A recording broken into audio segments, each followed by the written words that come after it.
Chers frères et sœurs, en ce moment de réflexion, je souhaite approfondir le sujet des écrits de Maria Valtorta, la controverse qui les a entourés et l'importance qu'ils ont eue pour de nombreux fidèles.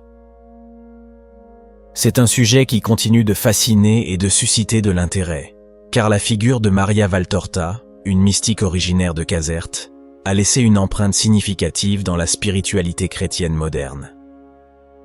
L'œuvre principale de Maria Valtorta, intitulée l'Évangile tel qu'il m'a été révélé, est un vaste témoignage de la vie de Jésus-Christ, enrichi de détails et de descriptions qui s'écartent souvent des récits des évangiles canoniques.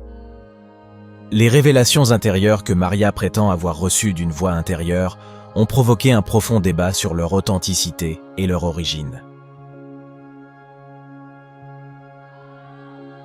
Beaucoup se sont demandé si ces révélations pouvaient être considérées comme une forme de révélation divine authentique, comparable aux Saintes Écritures, ou si elles étaient plutôt des œuvres de pieuse dévotion d'origine humaine. L'Église catholique a pris plusieurs mesures concernant les écrits de Maria Valtorta. En 1949, les 2 premiers volumes de son œuvre furent inscrits à l'index des livres interdits, avec un article anonyme de l'Osservatore Romano qui critiquait l'œuvre en la qualifiant de romancée et contenant diverses erreurs historiques, géographiques et autres. Cependant, il est important de souligner que l'index des livres interdits a été aboli en 1966 et que les autres textes de Maria Valtorta n'y ont jamais été inclus. Malgré cela, la position de l'Église à l'égard des révélations de Maria Valtorta est restée ambiguë et indéfinie. Cette absence de jugement officiel a nourri une vaste gamme d'opinions au sein de l'Église et parmi les fidèles. De nombreux lecteurs trouvent dans les textes de Maria Valtorta une source d'inspiration et de méditation, enrichissant leur compréhension de Jésus-Christ et de ses enseignements. Ils estiment que ces révélations offrent une perspective supplémentaire sur la figure du Christ et sa mission salvatrice. D'autres, cependant, sont plus prudents et estiment que les écrits de Maria Valtorta doivent être vus uniquement comme un témoignage personnel de sa foi et de sa spiritualité, sans équivalence avec les Écritures ou la tradition de l'Église. Concernant les écrits de Maria Valtorta, il est également important de prendre en compte les critiques et objections soulevées par certains chercheurs et membres de l'Église. Ils ont mis en évidence des différences significatives entre les écrits de Maria Valtorta et les 4 évangiles canoniques. Les évangiles nous présentent Jésus-Christ comme une figure humble et réservée, dont les paroles sont essentielles et incisives.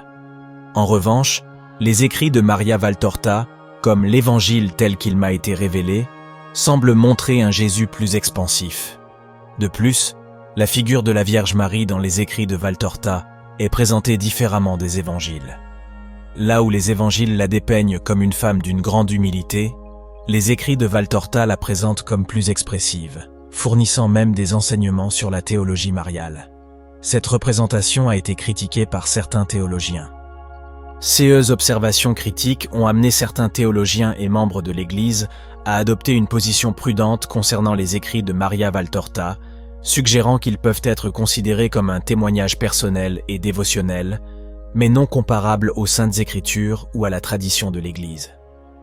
Malgré les diverses opinions sur la question, il est essentiel que le débat sur les écrits de Maria Valtorta soit mené avec respect et dans un esprit de recherche de la vérité.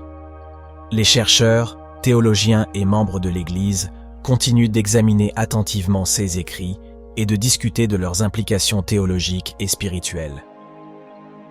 Quelle que soit notre position personnelle sur cette question, il est crucial que les fidèles ne se laissent pas diviser par des controverses ou des débats d'ordre théologique.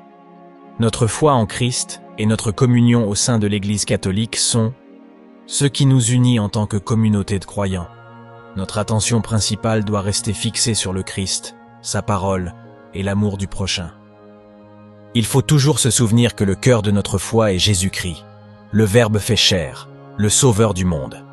Les Saintes Écritures et la tradition de l'Église sont les piliers sur lesquels repose notre foi et sont les sources auxquelles nous devons nous référer pour une compréhension profonde et authentique de la parole de Dieu.